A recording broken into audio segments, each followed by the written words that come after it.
When we talk about creating something that's just like truly world class, we usually picture this pristine, highly controlled environment. Right, like a laboratory or something. Yeah, exactly. White coats, exact measurements, perfect climate control, basically everything completely engineered to be flawless. Because we like to believe that greatness is something we can, perfectly calculate. That's definitely the modern assumption.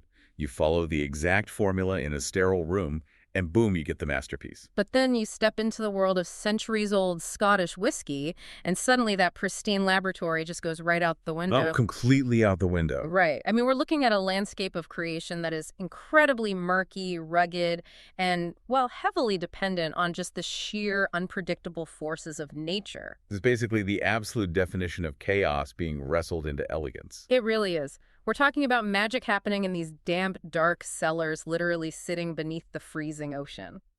Welcome to the deep dive.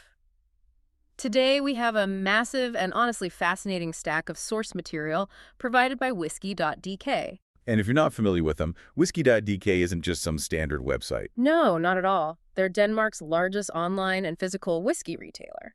Yeah, and looking through their history, their operational scale is actually quite impressive. They were founded back in 2012 by Ulrik Bertelsen and Henrik Olsen, and they started as this small online shop, but have just exploded into a major cultural hub for spirits. Right. They've won multiple Danish Gazelle prizes, which, if you don't know, are highly competitive awards for growth and entrepreneurship. They're a big deal. Yeah. And they also have this massive 500 square meter showroom located in Vesterprud near Kolding. It's the kind of place where you can just get lost exploring thousands of bottles. Which sounds like a great afternoon, honestly. Oh, totally. They host masterclasses and tastings, so they're really serving both the total beginner who's just figuring out what they like and the hardcore enthusiast hunting for some rare gem. And today, our mission is to extract the secrets of longevity and balance by examining one of their most fascinating subjects. Bowmore Distillery. We're going to explore how an almost 250-year-old Scottish brand survived global wars, engineered absolute cult status, and then successfully merged with Japanese corporate precision. Okay, let's unpack this, starting with the sheer weight of history here. It is a profoundly heavy history. I mean, Bowmore was founded in 1779, which is a date you really have to just pause and contextualize for a second. Yeah, 1779, the American Revolution was literally still happening. Exactly. That makes it the oldest operating distillery on the island of Islay and one of the oldest in all of Scotland. And the first records tie the distillery to a local merchant named John P. Simpson, though knowing Scottish whiskey history, people were probably secretly distilling there even earlier, right? Just to avoid taxes. Oh, almost certainly. That was pretty standard practice back then. Right. But looking at the Whisky.dk timeline, things really shift into high gear in the 1800s when a family named Mutter takes over, specifically a man named James Mutter. The notes say he modernized the operation. But, I mean, what did modernization even look like on a remote Scottish island in the 1800s? Well, it looked like immense, audacious infrastructure. James Mutter was a true visionary for his time. How so? He didn't just maintain the distillery, he recognized that isolation was their biggest bottleneck. So he was so entrepreneurial that he actually purchased and operated his own steamship route. Wait, his own steamship? Yeah. He used it to import the massive quantities of grain and coal they needed for production, and then to export the finished whiskey to Glasgow. That's wild. It is. He essentially connected this remote, wind-swept rock directly to the Industrial Revolution. He laid down an operational scale that still echoes in how Bowmore functions today. But, no amount of steamships or infrastructure can really prepare you for a massive global conflict. And this brings up a detail in the source material that completely blew my mind. The World War II shutdown. Yes. During World War II, the entire distillery was shut down. And it wasn't just, locked up and left empty. It was completely commandeered by the Royal Air Force. Right, they moved right in. Yeah, they used the buildings for anti-submarine operations, literally flying massive flying boats out of Loch Indal, which is the sea lock right next to the distillery. Think about that for a second. It's a crazy image. It's like your favorite peaceful, artisanal, local bakery suddenly being taken over and turned into a military bunker, The ovens go completely cold. The flour is replaced with munitions. It's the absolute standstill of an art form. That bakery analogy captures the disruption perfectly. Yeah. And what's crucial to understand here is the psychological and operational impact of that standstill. Because surviving that kind of total military commandeering is incredibly rare, right? Extremely rare. Many distilleries didn't make it out of the war. Their equipment rusted, their supply chains vanished, or they just simply never regained their financial footing. Right. But for Bowmore, having to go entirely dormant, housing soldiers instead of spirits, and then having to completely restart the fires from scratch, it forged a profound resilience. They really had to want it. Exactly. They had to consciously choose to rebuild their craft when it would have been so much easier to just walk away. It shaped this incredibly robust, unyielding character within the company's culture. But simply surviving history wasn't enough to make them what they are today. Right, because a strong work ethic doesn't automatically equal a $10,000 bottle of whiskey. So how did they bridge that gap? Well, that's where the strategy shifts from survival to reinvention. The post-war era required them to elevate their product to a completely new standard. Okay, so surviving the war kept the doors open, but the strategic moves made in the following decades are what actually led directly to Bowmore's modern cult status. Oh, Islay. Because I'm looking at the timeline provided by Whisky.dk, and they highlight a massive turning point in 1963. A man named Stanley P. Morrison buys the distillery. But the notes just say this kicks off the golden era. What exactly did he change on the ground? He essentially shifted the entire philosophy toward premiumization. Under Morrison's stewardship, they put a relentless focus on the quality of the wood they were using for aging. Ah, so it was all about the barrels. Yes. Because of his strict standards, they started laying down casks that would become legendary. The distillates produced in the 1960s, under his watch, are essentially the holy grail for modern collectors today. Wow. Because the liquid was just so incredibly complex and vibrant. Which seems to peak spectacularly in the 1990s, right? The source material mentions a release called Black Bowmore, and the tasting notes literally describe the liquid as looking like dark espresso or black coffee. I mean, how does a spirit even get that dark naturally? That intense color and flavor is entirely about the mechanics of the wood. Black Bowmore was a series of whiskeys aged entirely in what the industry calls first-fill sherry casks. Okay, let's pause there for a second. For anyone listening who isn't a master cooper, what does first fill actually mean in terms of flavor? Sure, so imagine a massive oak barrel that has spent years in Spain holding rich, sweet, fortified sherry wine. The wood acts like a sponge, soaking up all those heavy, dark fruit flavors like figs, raisins, dark chocolate. When you empty that sherry and immediately fill the barrel with high-proof, clear whiskey for the very first time, that is a first-fill cask. Oh, I see. Yeah, the fresh whiskey aggressively pulls all that residual sherry flavor and its deep, dark color straight out of the wood. Oh. So by the time they bottled Black Bowmore after decades in those specific casks, it had absorbed so much of that character, it became a mythical release. It completely shattered the ceiling of what an Islay whiskey could be valued at auction. And then right at the height of this momentum in 1994, we get a massive plot twist. The Japanese company Suntory, which is now Suntory Global Spirits, fully takes over the distillery after being a minority shareholder for a few years. A huge moment for them. Yeah, but I have to push back here because I know what you might be thinking if you're listening to this. You have this ancient elemental Scottish distillery on a remote, stormy island, and a massive Japanese corporate conglomerate buys it. Doesn't that completely threaten to dilute the authentic Scottish soul of an Islay distillery? It's a fair point. It feels like replacing a rugged, wild poet with a corporate accountant. It's a completely natural fear, and frankly, it is exactly what many in the whiskey industry worried about at the time. Right. But the reality of what actually happened is a masterclass in cross-cultural synergy. Suntory didn't come in to pave over Bowmore's soul. They came in with a profound reverence for it. Really? Oh, absolutely. In Japanese whiskey culture, Scottish tradition is deeply, almost religiously respected. So what Suntory brought to the table wasn't interference, but capital investment, rigorous quality assurance, and a massive international distribution strategy. Okay, so they weren't trying to change the poet's writing style. They just gave the poet a much better desk, sharper pencils, and a global publishing deal. A perfect way to look at it. Rather than destroying the soul, Suntory actually brought a hyper-focus on elegance and balance. They successfully bridged Scottish tradition with Japanese precision without losing the brand's identity at all. But you know, corporate strategy in an office is great, but it has to translate to the physical liquid. Eventually, that boardroom precision has to apply to the actual gritty manufacturing process. Exactly. How do they manage that? Well, it all starts with the foundation of any single malt, the barley. And this is where Bowmore stands almost entirely alone.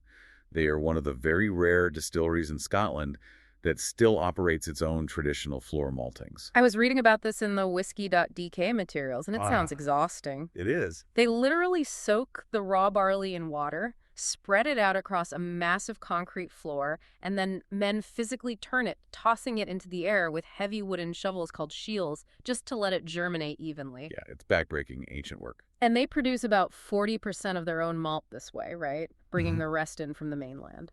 That's right. And what's fascinating here is that maintaining 40% in-house floor malting is highly inefficient by modern industrial standards. I would imagine. It costs significantly more money, it takes far more time, and it requires intense physical labor. Mm-hmm. Most distilleries abandoned this decades ago in favor of commercial maltings.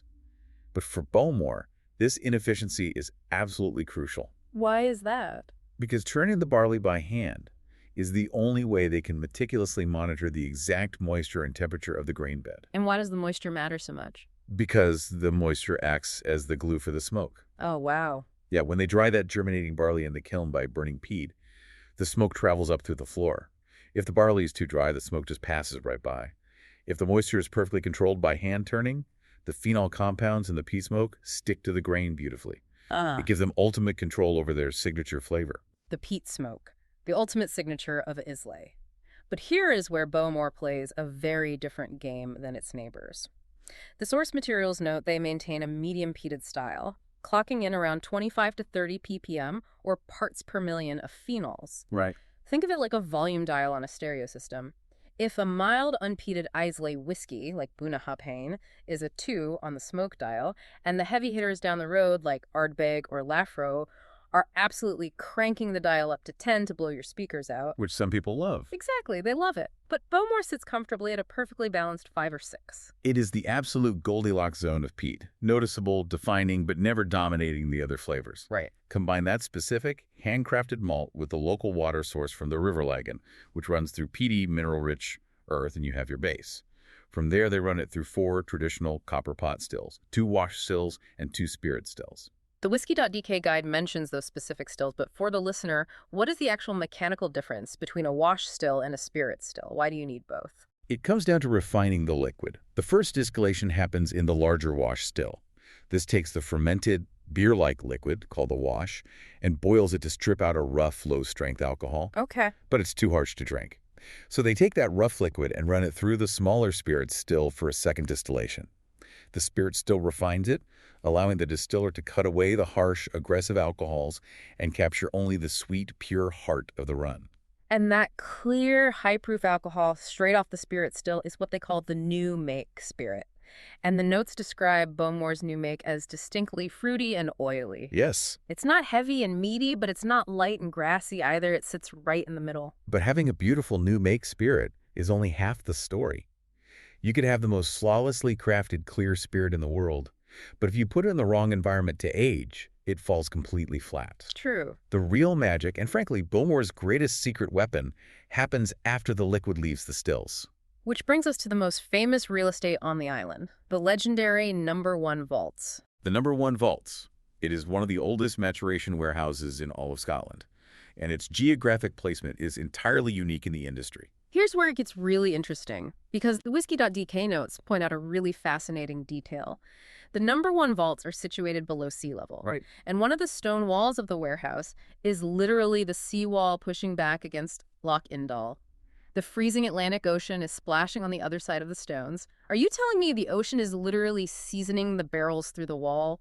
Like some kind of giant maritime marinade? Well, it is a wonderful romantic image, and while the ocean water isn't literally seeping through the stone to dump salt directly into the casks, the scientific reality of what happens is almost as magical. Okay, explain that. Because the warehouse is built below sea level and pressed hard against the ocean, it creates a highly specific, totally unreplicable microclimate. It is perpetually cold, profoundly damp, and extremely stable all year round. There are no wild temperature swings.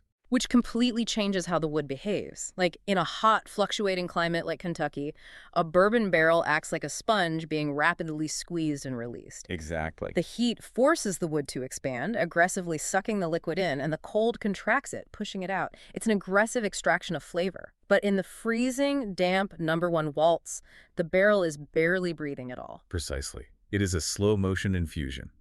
In the #1 vaults, the interaction between the oak and the spirit happens at a glacial, steady pace over decades. Wow. This slow maturation is what gently tames the peat smoke and brings forward those incredibly elegant underlying fruit notes. And they use a very specific diet of wood to achieve this balance. What kind of wood? About 86% American bourbon oak, which brings layers of vanilla and sweetness, and 14% European sherry oak, bringing those dark fruits and baking spices. Plus, with Suntory's influence and global reach, they've been doing some incredible experiments that merge the two cultures. The notes mention aging in virgin oak, wine casks, and even incredibly rare Japanese mizunara oak. Oh, the mizunara. Yeah, which I understand is an absolute nightmare for a cooper to actually build a barrel out of. Why is mizunara so difficult to work with? Because the mizunara tree simply does not want to be a barrel. What do you mean? The wood is highly porous, the trees grow twisted and knotty rather than straight, and the casks are notoriously prone to leaking. It takes around 200 years for a tree to even grow large enough to be harvested for casks. 200 years? That's insane. Yeah, but if you can master it, the flavor it imparts is staggering. It yields these amazing exotic notes of sandalwood, coconut, and oriental incense. Blending that with Bowmore's Scottish smoke is a perfect example of that cross-cultural synergy we talked about. Okay, so we have this incredibly careful manual floor malting, the Volume 5 peat smoke, the rigorous Japanese oak experiments, all sitting in the underwater vaults with the seawall. How does all of this actually come together when you finally pour a glass? It's quite an experience. According to the tasting master classes run by Whisky.dk, what is the actual sensory experience for the listener? When you pour a classic Bowmore, you are met with a very distinct, evolving profile. First, the smoke arrives. But it is not medicinal or iodine heavy like some Islay's. It's almost always described as a beach bonfire or roasted dried seaweed. It's warming. Then the fruit hits. The notes mention bright citrus, peach, and in the much older bottles, the smoke fades back and it gets incredibly tropical, like mango, passion fruit, pineapple. Exactly. And all of that is supported by a strong backbone of sweetness, the vanilla and honey extracted from those American bourbon casks. Right. And of course, you get that undeniable maritime influence from the vaults. You can literally smell the sea air and a distinct, sharp saltiness on the finish. And if you are drinking a release that is heavily sherried, like their 15-year-old, the profile shifts to rich dark chocolate, roasted coffee, and dried figs. Speaking of the 15-year-old, looking at their core range on Whisky.dk really charts a beautiful progression of how that flavor evolves. You have the bright, classic 12-year-old, then the 15-year-old, which they actually call darkest because it spends its final 3 years exclusively in Oloroso sherry casks. Completely transforming its color. Yeah, and adding that heavy chocolate note. Then you move up to the highly refined 18-year-old, where the smoke really starts to soften into fruit, and finally the masterful 25-year-old. It's quite the lineup. Plus, they have these wild special releases. The Devil's Casks, which are these insanely rich first fill sherry explosions. The Vault Edition series, which zeroes in on single flavor dimensions like sea salt or peat smoke. And their modern luxury collaborations, like the stunning Aston Martin series, where the bottle designs look like concept cars. The portfolio is vast, and the packaging has certainly become highly premium, but the liquid inside remains remarkably consistent in its core philosophy of balance. And that actually brings up a huge question for you, the listener, because if you look at the modern whiskey market, it often feels like it only rewards the extremes. That's very true. People line up around the block for the absolute highest peat monster that just numbs your palate, or the heaviest, darkest, sweetest sherry bomb. Subtlety isn't always what goes viral on social media. So how does a middle ground whiskey like Bowmore continue to command such immense respect and top-tier luxury status globally? If we connect this to the bigger picture, it reveals a fundamental truth about craftsmanship in any field. Yeah. True balance is actually the hardest thing in the world to engineer. Really? Oh yeah, anyone can crank the volume dial to 10 and overwhelm your senses.